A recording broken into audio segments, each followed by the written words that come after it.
Wow, how a day can change. Our challenge leader Derek Hayson dropping some 3.5 minutes with a puncher.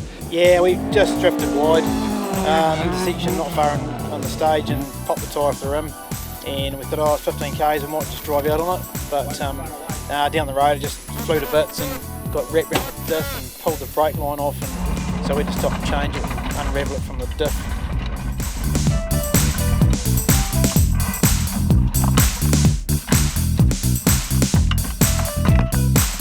But he hasn't wasted any time since then, he's clawing that back. Dave Strong now leading the challenge category, and he'll be wishing that he wasn't heading into the Catlins tomorrow, because that's Derek Hayson country. What was that? Left-hander over a bridge. Yeah, Catlins. That's going to be fun. But it's a challenge. That's why we're here. You got to beat the best.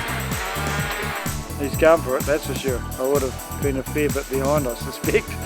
Brodie Anderson dropping out of third place in challenge after a bit of a whoopsie. We ran a bit wide on a corner. We're not sure if we had a puncher or not going into the corner.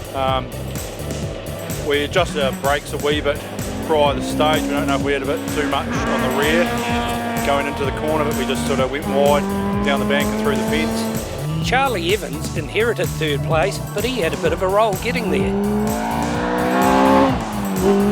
Just a little bit hot over a left-hander and ran out of road basically through a fence, and luckily I thought it was all over, but we bounced through the paddock and basically the car, just the momentum carried it back out through the fence, and we landed on the road and it was still moving forward. In the historic field, Vince Bristow had been making his way back up the field into fourth place, but he had a bit of a whoopsie too. Took my eye off the stage for a second and just went off, got stuck. Didn't do any damage, just got stuck. Lost a load of time, so we're calling back up the leaderboard again.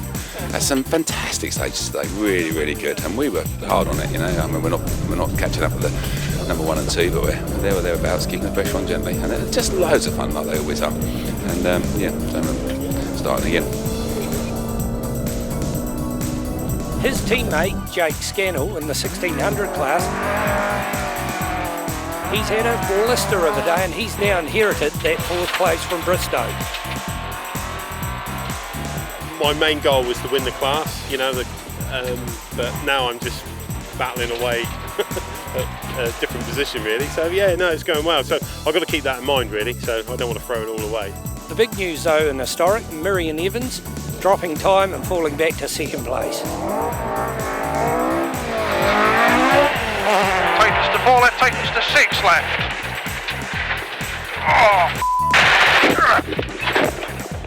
No, missed it. It's just a lack of concentration really, because we've probably done seasons worth of rallying in a few days here, so I'm pretty tired, pretty drained, not used to it. Just one lapse of concentration and just a little bit off in the ditch and just gone up the side of the wing, as you can see. It's no problem, minor problem. Ironically, the two people that we saw in trouble this morning at Parc Fermé, they have benefited out of that. The man now leading the historic category is Stuart Reid. Keith Callanan having a steady drive all day and maintaining third place. We were second in the first stage and we won the second stage, which we didn't expect to have that sort of speed. The car is a lot different a car than it has been in any other rally that we've done with the tune that it got after Targa New Zealand. But it's all just falling into our lap at the moment, but it is only half over. The Team Laughton escort is going really, really well. The guys have done a great job. Marianne hasn't put a foot wrong and I've yet to crash. But the gap between third and first is only 30 seconds. Well, that's it for day 4. We're a little over halfway through the rally. Stay tuned tomorrow as we head to the Catlins.